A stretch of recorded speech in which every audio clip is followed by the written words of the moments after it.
Caião, falar em palhaçada, temos aí a Odebrecht contando tudo. É uma Odebrecht mesmo. Ontem você falou no seu Facebook, eu vi o vídeo, que você não tem um nome, porque não sobrou nada, né, cara? Não, já não sobrou nada há muito tempo. Já não tínhamos nada. Não tinha, né? Eu estava aqui agarrado na Marina, nas duas últimas eleições. O que eu nunca fiz na vida foi ser tão explícito em favor de uma candidatura. Eu nunca fui. Sempre tive os meus candidatos, exceto em 89, quando eu morava na Califórnia. E aqui houve a eleição de Collor e Lula. Naquela ali, meu amigo, eu olhei para os dois, falei, não dá. A Adriana, que morava aqui, não votou, ela só escreveu Socorro Jesus no voto dela. E aí eu voltei de lá em 89, cheguei aqui em 90, e logo depois de ter chegado conheci o Lula. Aí começou o que eu pensei que era um relacionamento. Depois eu fui ver ao final que era igualzinho essa porcaria toda que está sendo relatada aí. De modo que eu sei como o Lula opera, está tudo coerente com o que eu venho dizendo há anos. Acho que agora ninguém tem mais dúvida sobre quem é ele, como ele opera, como ele funciona. Eu não descobri isso logo, eu demorei... Nós tivemos 9, quase 10 anos de relacionamento frequente. Mas ele não tocava nesses assuntos comigo. Ele me procurava a propósito de outros interesses. E, claro, ele queria aquela fatia do eleitorado evangélico que, se alguém representava em alguma medida, mais do que a maioria era eu, embora eu não falasse a respeito do assunto, não advogasse, fosse algo que nós mesmos nos proibimos no Estatuto da Associação Evangélica Brasileira, era de fazer qualquer tipo de advocacia ou apologia de nomes ou projetos de natureza política. Mas ele queria pelo menos aparecer do meu lado para ter a simpatia de um povo que o odiava. Esse era o lado dele. Ele era pessoa não grata no meio. Ele era chamado de diabo, Satanás. Não tinha evangélico que não abominasse o Lula naquele tempo. Tinha-se um grupinho que era considerado de hereges abomináveis, vinculados a ele ou ao PT. 98% de todos os evangélicos do Brasil, de 77 para frente, abominaram o Lula. E eu sei que eu tive um papel de diminuição dessa carga. E por qual razão, Caio, você acha que eles não gostavam? Porque ele era comunista, ele comia criancinhas, era o que se vendia, era a história. Se preparou isso, o pastor Fanini, que era um líder cristão importante na época, vendido aos militares, totalmente vendido aos militares. Então tinha juntamente com outros, criaram um esquema. E não tinha essa moçada de hoje, nem existia. Silas estava tocando bateria em algum lugar, em algum grupo jovem por aí, era um outro mundo. Que essa moçada aqui nem sonha. Outra geração, né? Com outras estruturas de poder. E o Lula foi feito abominável naquele período. Continuou depois daquele período. Os evangélicos, quando souberam que ele me visitava, ou que eu ia à casa dele, ou que eu convidei para eventos, para conhecer e ser sabatinado por pessoas, começaram a dizer que é isso, reverendo, que é isso, esse homem é um perigo. E o Lula é agradável demais. Hoje não, hoje ele está todo cheio de ele mesmo, tomado de muita raiva. Mas o Lula que eu conheci ainda era um jovem Lula, muito agradável. Me lembro que a mãe dos meus filhos, a Alda, que tinha de início uma grande antipatia por ele, por causa do pai dela, que era almirante, e outras coisas mais daquela geração, quando conversou com ele a primeira vez, ao sair me disse: puxa, eu mudei de opinião. Que pessoa agradável. Bastou um encontro. Agradabilíssimo, um sorriso agradável, um abraço agradável, ele tem uns maneirismos muito agradáveis. E aí começa, ele me ligava, e sempre agradável ao telefone, e era gostoso conversar. Ele não vinha com papo político nenhum, eram coisas que ele sabia que me interessavam, ou ignorâncias dele que ele sabia que eu teria prazer em ajudar a iluminar. Então ele é muito esperto, mais do que as pessoas sonham. Sim. E já foi mais do que hoje, porque hoje ele está tão tomado pela angústia raivosa que ele perdeu a boa parte da maleabilidade, da malandragem esperta. O molejo. É. Então foram 9 anos assim. E eu sei que eu abri muita porta para ele no meio cristão. Muita. Apresentei a muita gente que passou a ter, se não simpatia, pelo menos deixou de ter medo dele. Isso foi extremamente útil para ele nos anos seguintes. E até 98, que foi quando se deflagrou aquela história. Ele me procurou com aquele assunto político que catastrofizou a nossa relação e foi uma miséria para a minha vida. Já falei demais sobre isso, não tenho prazer nenhum em repetir.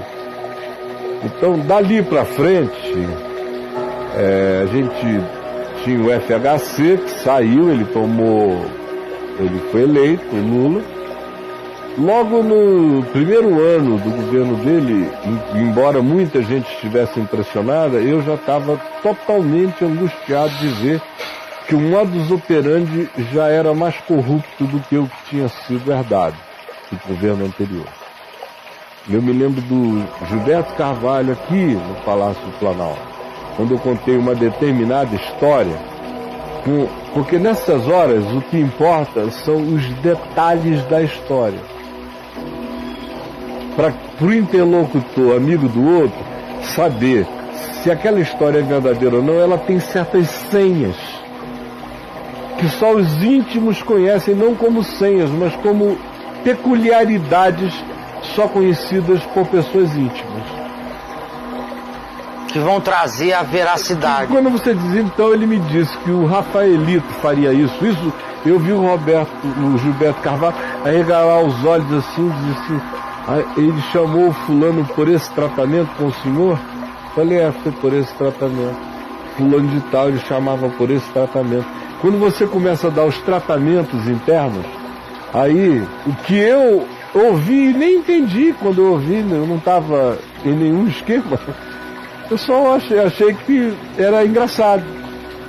E na hora eu repeti assim, na hora de narrar, já não mais inocente, já sabendo que tinha coisa, o processo inteiro já tinha sido deflagrado e já tinha acontecido. Ele foi ficando assustado, né, de ver como eu tinha sabido de coisas que eu não deveria saber. Aí ele me disse, o senhor não tem nem ideia, a gente está aqui há menos de um ano e já está todo mundo estragado. Ele falou isto.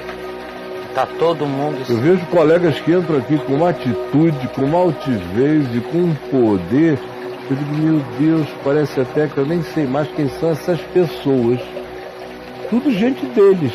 E eu não sei nem por que ele me falou aquilo daquele jeito. Porque também é uma entregação danada. Então, desde o primeiro ano eu já sabia. Dali pra frente eu só fui vendo acontecer. Quando veio o mensalão eu fui lá de novo. Deixei uma carta falando, olha, a tua história está acabada. Se você não tomar uma atitude de sair, parar, respirar, renovar, pedir desculpas por isso tudo e voltar, você está liquidado. Continue e você acabou. Você pode ainda durar muito tempo, mas você acabou. Hoje eu sei que não existia nem alguém ali para acabar, porque a pessoa que eu pensei que existia nunca tinha existido. Nunca foi. Nunca foi. Depois eu vim saber coisas que no passado eu ouvi e não cria. Como, por exemplo, a tutorialidade do Golbery, do Couto e Silva sobre ele. Amigos me contavam e era difícil de eu acreditar. De uns 4 anos para cá eu não tenho mais nenhuma dúvida de que ele esteve de compadrismo até com os militares. O tempo todo. Foi um dos grandes enganos da vida nacional, mais do que provavelmente qualquer outro tenha sido o Lula. E o depoimento do Emílio fecha isso, né, Caio? Ele só confirma tudo mais com aquela espontaneidade acanalhada de um baiano que ficou velho de safadeza. Né? Então, eu não tenho alternativas de nenhuma natureza, foi o que eu disse ontem lá no Face. Foi. Eu só fui me perguntando, e fulano? Você não tem... Eles citaram nomes lá. E fulano? Tá lá. Quem quiser vá lá, no meu mural tá lá, bem na cara.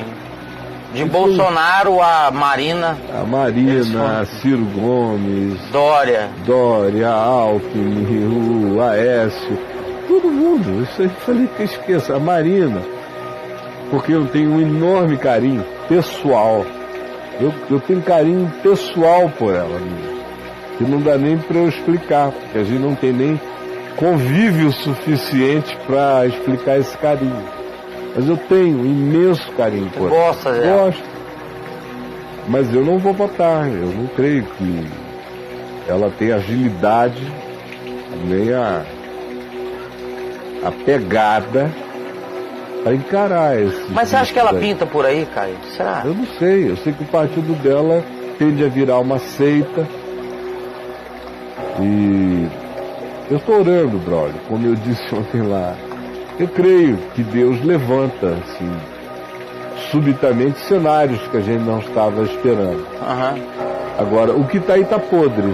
Porque tem uma grande dificuldade de saber também qual vai ser o páreo, né? Porque com esse tanto de quem vai aparecer, a gente não sabe. Não, né? Tem maluco suficiente para garantir que o Bolsonaro vai ter uma boa votação.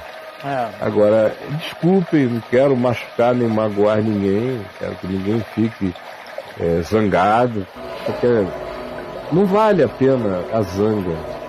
Quando você vai ficando mais experiente na vida, você descobre que vai ter que pedir tanto perdão por paixões políticas que é melhor nem ficar apaixonado. Você vai pedir muito perdão, vai fazer muita besteira. Então, o Bolsonaro, não adianta você dizer assim, não tem nenhuma história dele ter roubado nunca nada. Mas não basta não ter roubado dinheiro. Não basta não ter roubado dinheiro. O cara tem que ser honesto no caráter. Ele não é honesto no caráter. Ele é grosso, mentiroso. Ele distorce a verdade. Ele brinca com os fatos. Ele é um homem de violência. Ele é um homem de ódios manifestos. Ele é uma pessoa, ele é tudo o que eu não gostaria que o Homo Brasilis se tornasse. Tudo.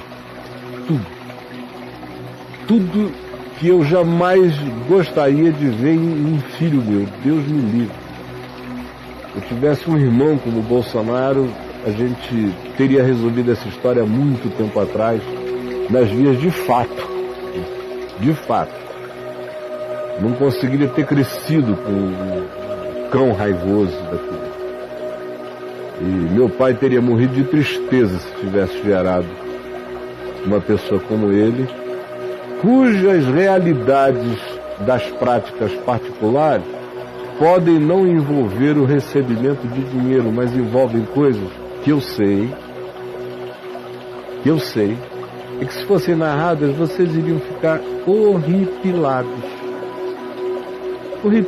Mas a vida mostra que o tempo passa e até aquilo que a gente não pensava que apareceria, aparece.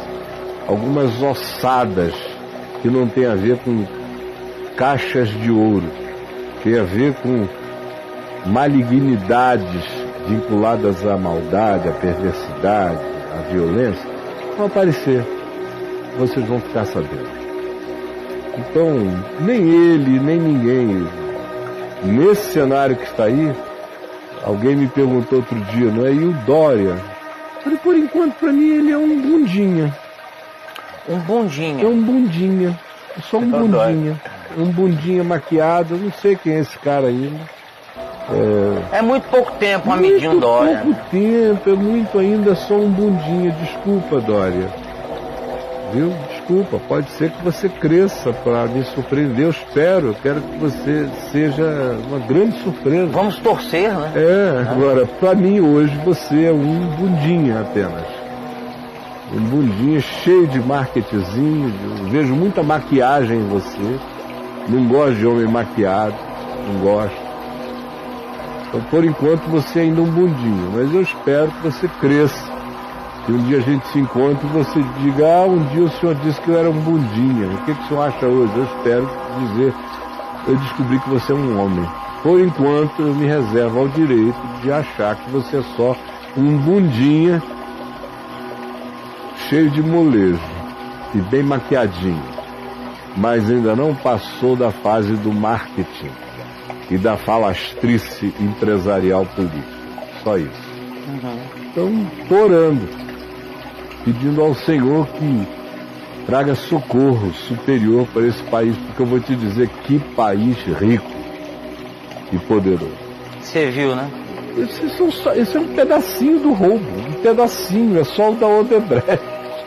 Ainda tem os dos outros, e fora isso tem o roubo do roubo do roubo. Você vê que ontem eles descobriram ou anunciaram que a Odebrecht descobriu que ela vinha sendo roubada dentro dela mesma. Isso. É muito roubo. E o país ainda está aí. Tem outras brechas por aí, né, cara? Muitas Odebrechts. Odebrechts. Outras brechas. Então, é uma riqueza extraordinária. Esse país podia estar lá na frente.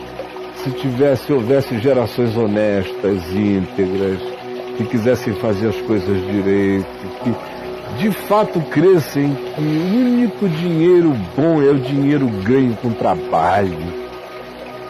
É o dinheiro que está valendo, né? Está valendo, limpo.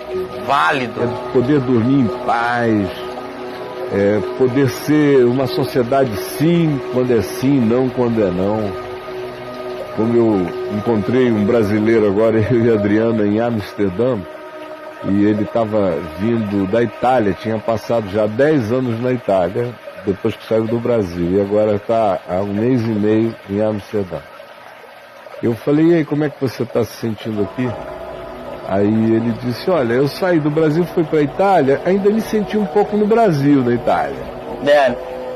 As mesmas malandragens, você encontra lá, com outra cara. E um pouquinho melhor em alguns outros aspectos. Mas você vê que a sacanagem está por lá. É mais berluscado, né? Aí eu vim para cá, para Amsterdã, que todo mundo diz que é um lugar todo aberto, nada é proibido. Não, tudo é proibido. Só não é proibido o que é problema seu. Agora, o que tem a ver comigo, não, tem um acordo inegociável. É tão sério isso, que depois do primeiro mês aqui, eu só estou 1 mês e pouco, eu cheguei para minha mulher e falei, escuta, isso aqui é tão sincero, tudo é o que é, que eu fico me perguntando o dia inteiro, quem é que vai me enganar? Onde é que está o cara que vai me dar a volta? Porque na realidade é uma sociedade onde tem lá os coffee shops, tem prostituição, não é um problema, não é um grito, acontece dentro de vitrine, ou isso, aquilo, tudo que o estrangeiro chega lá e diz uau, uau, uau, e gente do mundo inteiro. Mas 1h da manhã está tudo fechado, você não encontra praticamente ninguém bêbado andando pela rua, porque a polícia já pega o que está precisando de ajuda, já te leva para um lugar. O que o preço é o preço, não tem atravessador, você às vezes quer dar uma ajuda a uma pessoa que te ajudou pra caramba. Não, pelo amor de Deus, não faça isso. Isso não é assim aqui entre nós. Olha. Agora, imagina um paizinho desse tamanhinho, que existe abaixo do nível do mar, consegue essas façanhas todas vendendo flores e desenvolvendo outras tecnologias de inteligência, não é? Produtos de inteligência. E é maravilhoso de se estar ali. Imagina esse país com essa riqueza grotescamente manifesta, física, de todos os lados e de todos os modos.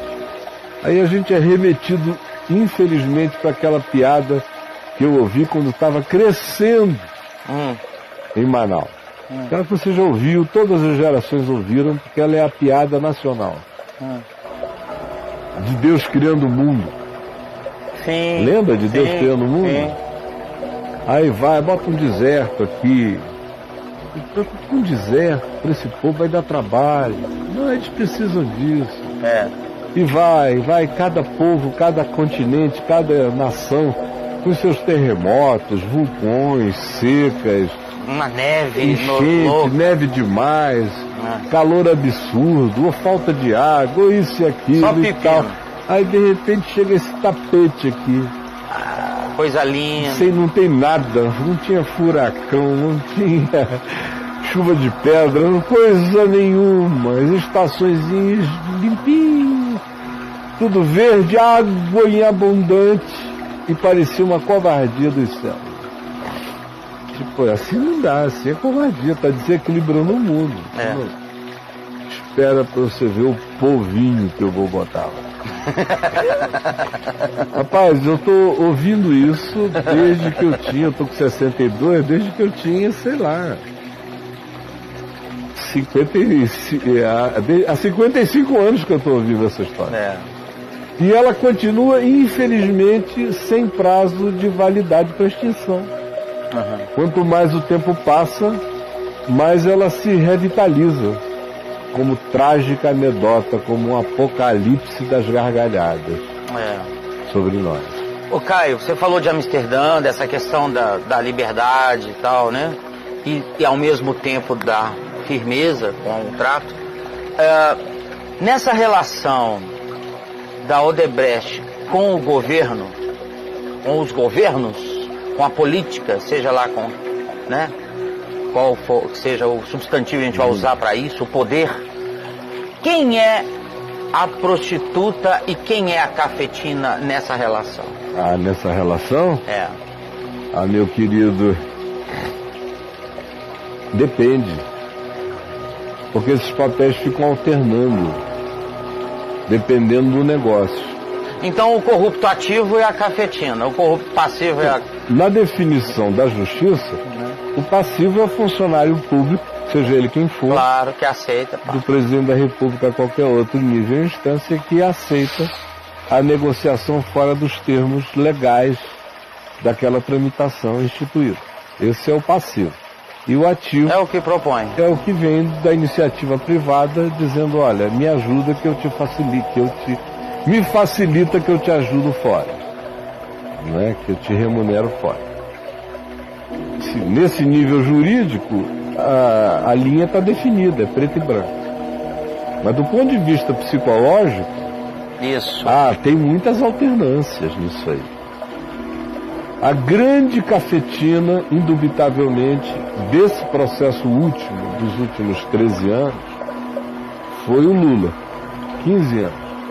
Foi o Lula. Lula foi a cafetina. Foi a grande cafetina. Que é aquele cara que não tem ninguém que diga eu como a bunda dele. Não deitou na cama nunca. Nunca. Ele tá sempre puxando o lençolzinho de um. Só cuidando do cabaré. Só do cabaré. Limpando balcão. Ele chega e diz, olha, esse o show pro fulano ali, ó. Que ele tá sem nada. Isso. Aí chama o meu filho, leva o fulano para se divertir. Isso. Porque quando ele fica muito alegre, ele me faz muito bem. Ele me faz muito bem de outro modo. E lembra ele quando vocês estiverem lá em alto mar, transando, lembra ele que o fulano está precisando, porque se o fulano for ajudado, ele vai fazer isso aqui para mim e eu estou precisando muito que isso aconteça. Aí se alguém chega e pergunta assim, mas e quanto é que você botou no bolso? Não, eu não tenho bolso. Os meus bolsos são os vossos bolsos. Isso mesmo. O meu dinheiro é o vosso dinheiro. Isso. O meu poder é o vosso poder, porque todos vós dizeis a mim, sois reis, sois reis. Então esse é o Lula. É isso aí. Não vá procurar dinheiro no bolso dele, porque ele é macunaíma demais para jamais botar dinheiro no bolso dele. Ele bota até no bolso dos filhos, mas no dele não. No dele não. E ele ensinou os filhos a botarem nos bolsos dos sócios. E manter gente em estado de dependência. Então, nesse sentido, ele é o pento, ele é o cafetão, mor da nação. Ele é o CEO do cabaré. Do cabaré. Né? Agora, tem os outros cabarés, tiveram já relações, já foram inimigos. Depois, durante esses 15 anos, eles se associaram, os vasos se comunicaram. Sim, é porque é uma rua, né? Aí foi distribuindo. É uma rua. Olha, não, tem que ter a parcela de AS. Que é do cabaré de Tem lá. de lá, mas ele não pode criar problema pra gente, porque a gente também tem interesses aqui, a gente tem cassino na área dele. Deixa ele se fazer com a prostituição, que a gente tem o nosso cassino. Aí vão dividindo. Depois virou uma Las Vegas esse negócio aqui. Sim. E aí quando brigam, aí as famílias se dividem. Mas é uma coisa de máfia. Aí os Grambinos vão para um lado, vão se dividindo. As famílias estão agora em guerra. Mas já ficaram 15 anos em conluio.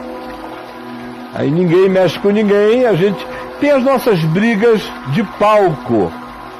Para o público pensar que tem diferença entre nós. Mas nos bastidores os vasos se comunicam. E as nossas agressões já são ensaiadas. A gente diz, olha lá um balão, todo mundo olha para lá, a gente resolve coisas aqui. E é assim que o barco vem tocando. E o povo fica ali apaixonado por essas torcidas organizadas. É patético. E a Odebrecht é aquele ônibus de aquele ônibus de clientes que desce, turistas. E a Odebrecht, que vão visitar a Odebrecht é o ônibus da Priscila no deserto. Não tem a Priscila no deserto? Aí o Wilson vai. Aí ele desce, tanto de japonesinho gastando, cheio de dinheiro, e vê aquelas mulheres gostosas, cheio de grana. É isso? Agora pra tá entrar vindo, na rua do cabaré. E olha que tá vindo muito mais ônibus menor, né? Tem van. Então, agora tem uns ônibus menores, depois vem as vanzinhas, mas ainda tem um desfile que não tem tamanho, isso só nesse caso. Só nesse caso. Agora imagina os cabarés municipais, os cabarés estaduais, de todos os níveis. Isso aí é um sábado, né, Caio? Rapaz, é um sábado à noite. A nossa sobrevivência é um milagre. É o fato de que você tem trabalho, eu estou aqui podendo fazer o que faço. É um milagre, brother. Porque não existe na Terra uma guerra, um canibalismo econômico e financeiro mais ávido do que o que se instaurou nesse país. Não é apenas de agora. O país já nasceu sob e com o DNA do canibalismo. Sim. Tem 500 anos. Isso é de Cabral, que não é o César. Que não é o Sérgio, mas é aquele que o Lula disse. Sérgio. Lula foi ontológico quando ele disse: eu não descobri o Brasil porque eu não era nascido, mas porque se eu estivesse lá, quem tinha descoberto era eu. Ele é ótimo. Aquela ali foi fantástica, para de fato assumir o fato de que ele é uma síntese desse espírito todo. É a melhor síntese que o Brasil já fez desse caráter cinza, desses 50 tons de cinza que terminam em treva. Infelizmente foi ele que, do ponto de vista psicológico, arquetípico, foi ele que melhor manifestou. E bem parecido com os traços e os delineios da nossa cultura nacional. Agora, essa coisa vem de sempre, esse DNA, e vem engordando. E é fácil, quando você tem memória, não precisa nem pesquisar livros. Eu só na minha memória de 60 anos, eu venho olhando para trás, vejo como a coisa foi crescendo. Por exemplo, os militares.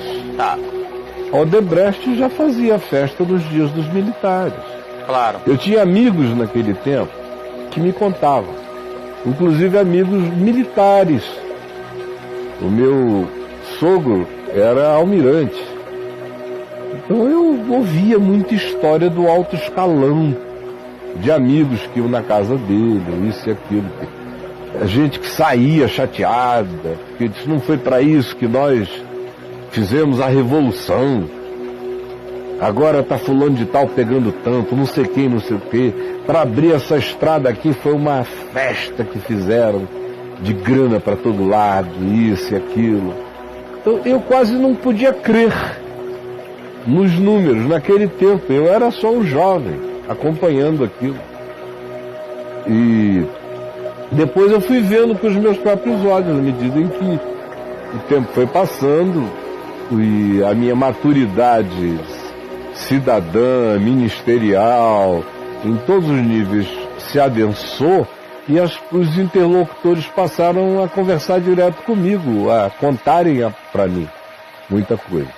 Na década de 80 eu já estava chocado com o que vinha acontecendo. 90 e pronto. Aí você está dentro da sala dos acontecimentos. Mas os últimos 15 anos foram incomparavelmente sem precedentes. Foi o ápice. Acho que a própria Odebrecht, tomada como simbolização do acontecido, ela não é o todo, mas ela bem que representa um naco importante do que aconteceu no período. Você veja, o faturamento dela quadruplicou. Para você ter uma ideia do quanto se quadruplicou o faturamento da Odebrecht, quadruplicou a arrecadação dos meninos. Foi como o velho Emílio disse, né? Eles chegaram como jacaré e viraram crocodilo. Olha, eles estão virando crocodilo. Não está dando muito pra gente, não. Agora, é muita grana, cara. É demais. Muita grana. Se dava para fazer situações não só no Brasil, a soma do todo. Eu nunca contei detalhes nenhum, embora eu sinto que eles me contaram tudo o que me contaram para que eu tivesse a liberdade de dizer o que eu quisesse. Eu preferi ficar quieto. Mas o Deltan Delagnol, lá na Lava Jato, me mostrou uma sala, que eu já falei aqui, de um computador, de um programa que vai sendo desenvolvido desde o mensalão, e que tem sido o negócio agora para achar essas coisas, com mandados judiciais para que eles tenham liberdade para ele entrar em operação. Para entrar em operação. Sim, é uma coisa de 1.700.000 contas sendo varridas. Que ele vasculha. Conectadas entre si. Nossa. E o montante que circula nessas contas é de R$1 trilhão. Isso eu ouvi repetido 3 vezes. Ele falou a primeira vez, eu falei, o quê? Aí o rapaz que opera falou, é isto mesmo, aí aumentou o número que ele tinha diminuído. Aí veio um outro, que eu não vou mencionar o nome, mas é conhecido de todos aqui, e falou, é isso mesmo, assim, assim, assim, assim. O que a gente está fazendo seria impossível sem esse rastreamento contemporâneo. E o valor é esse. Se esse valor todo tem implicações diretas com corrupção, é uma coisa a ser avaliada. Mas que os volumes, a gente anuncia os volumes que podem ser documentados imediatamente. Mas o que está por trás é muito maior do que dá para a gente imaginar. Olha, Braulio, se 8 pessoas no mundo têm o equivalente a 3 bilhões e 600 milhões de outras pessoas do planeta, isso no mundo, imagina no Brasil, onde o desequilíbrio é maior. O que vai para a corrupção é inimaginavelmente mais do que a gente consegue conceber. Dá para pagar uma previdência, não dá? Mas dá muitas previdências, dá para pagar muita coisa. E o pessoal fica achando que esse tema da corrupção é um tema paralelo, é um assunto. Não. Ele está na metafísica da nossa filosofia, ele está no DNA da nossa problematicidade. Ele é ele é a física quântica, a mecânica quântica do nosso universo. Se não for tratado naquele nível, nós não vamos curar nada em nenhuma outra dimensão. Caio, o Emílio, né, o Emílio Odebrecht falou da questão do tipo, isso aí é uma coisa que todo mundo já sabia. Isso era praxe, não é isso? Todo mundo já sabia. Ele disse que ele só ia, o grupo Odebrecht só tomou a decisão de resolver e de delatar e de botar tudo depois da prisão do Marcelo. Cadeia. A única coisa, todo mundo já sabia, só que quando você dizia o que sabia, você não tinha como provar. A diferença agora é o elemento comprobatório. E a implicação comprobatória na forma de prisão, enquanto se aguarda a sentença. Isso é o que fez a diferença total. Porque declarar-se a prisão, o cara entra com habeas corpus e a coisa corre em liberdade como acontecia antes e vinha acontecendo antes, o Luiz Estevão só foi preso mesmo, enfim, por causa da Lava Jato, ou seja, por causa do que a Lava Jato criou, foi que ele acabou sendo preso. Se não existisse Lava Jato, ele ia recorrer até tudo expirar. Não, foi 20 anos. 30 e tantas ações de retardamento do processo.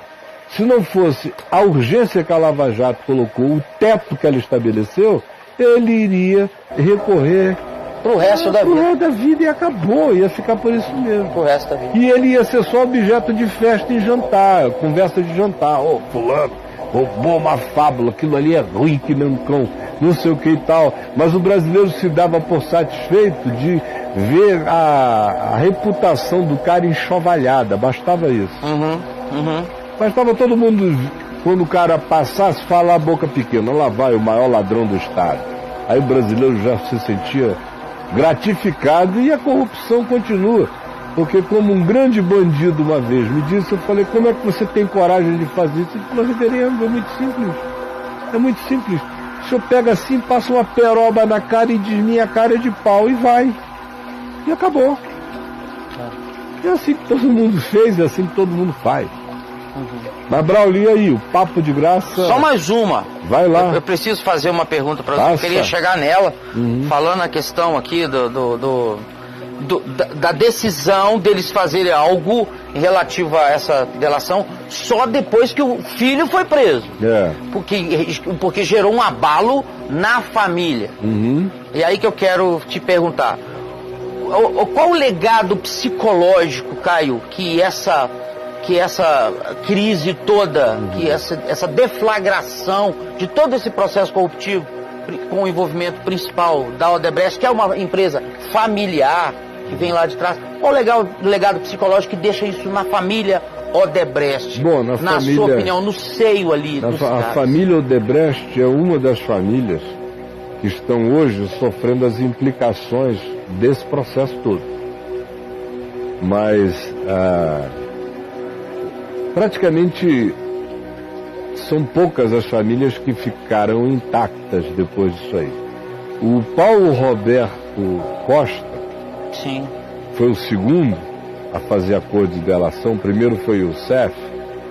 O Paulo Roberto Costa disse que estava fazendo aquilo para tentar salvar a família, porque foi a família que implorou que ele entregasse logo tudo e todo mundo, e acabou. Aparentemente ele parece estar conseguindo segurar a família dele, mas o Youssef acabou o casamento, perdeu 3 ou 4 amantes que foram também no ralo na história da Lava Jato com ele. É porque a amante vai embora junto com a devolução. Com a devolução, foi embora. Devolveu a o baiano se ferrou todo também, emocional e afetuosamente, perdeu relacionamentos. Todos eles foram se quebrando por inteiro. Então a maior parte dessas famílias não sobreviverão como famílias. Não sobreviverão. Nossa. Eu não sei o que está acontecendo com a casa do Sérgio Cabral, mas imagino o que está acontecendo na casa do Ike Batista. Vocês nunca mais serão os mesmos na vida. O ai que você já tinha até esquecido que existia, né? Porque tanta gente presa que você vai esquecendo que esses caras estão presos. Ele vai embora na velocidade de um Lamborghini. Né? O Dirceu, que nunca teve nada muito estruturado, mas imagina o que está acontecendo. Na casa do Lula, na família do Lula, com a morte da dona Marisa, que era o único ponto de galvanização ali.